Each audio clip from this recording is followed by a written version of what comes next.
In a surprise to economic experts, Singapore's GDP expanded in the first 3 months of the year.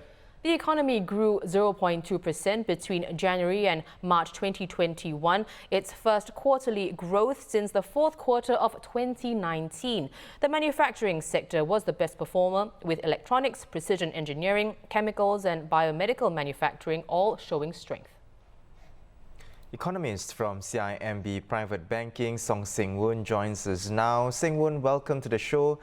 MTI's estimate marks the economy's first quarterly growth since the onset of COVID-19.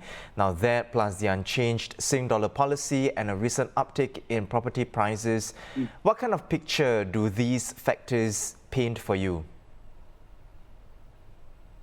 So all in all, it is that continuation of a recovery that we saw, I suppose, when we were to pin down the point where October, November last year is being sustained on the easing in restriction measures. The question going forward is to what extent it can be maintained, obviously. But certainly at this point, recovery story intact, fingers crossed for better numbers in the coming couple of quarters.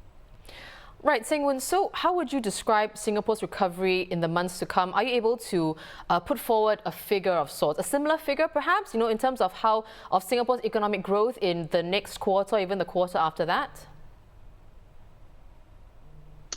Well, it's simple. It seems so long ago now. 1 year ago, April last year, obviously in the midst of the pandemic, we implement circuit breaker. And because of that, the economy contracted significantly. You're talking about, over 13% year-on-year decline in economic growth.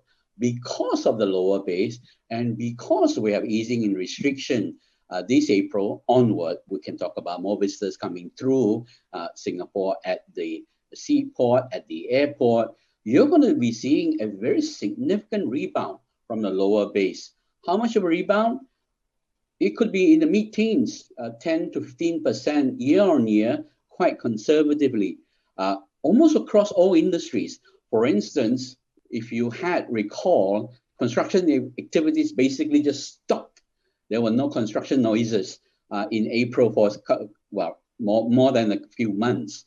And because of that, with the resumption of construction activities, you will be seeing construction activities which declined by over near to 70% year-on-year in Q2 last year, rebounding by over 100% year-on-year in Q2. So all these things will be happening across almost all industries, maybe perhaps with ICT and finance. So net, all these things will be contributing to a very significant year-on-year rebound in Q2.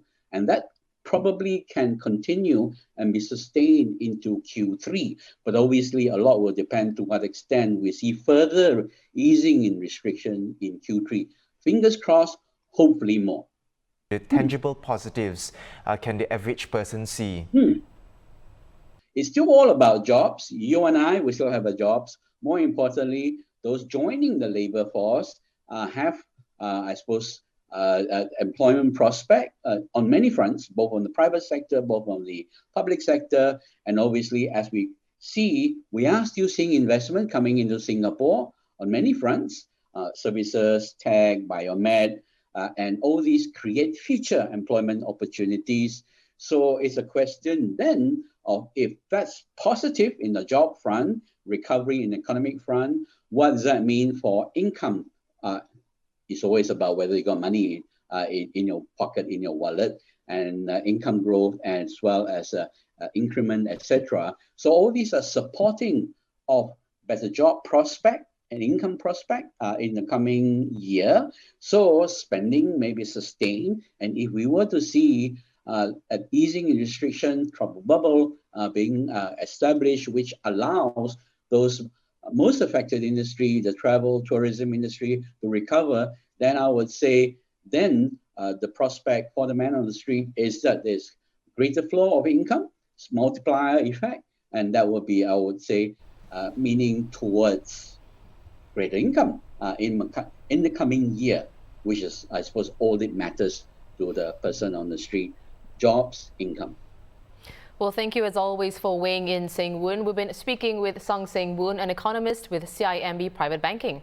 In other news, the National Wages Council will convene next Monday to relook guidelines on wage and employment-related issues, taking into account the domestic and global economic situations and outlook, as well as Singapore's pace of recovery.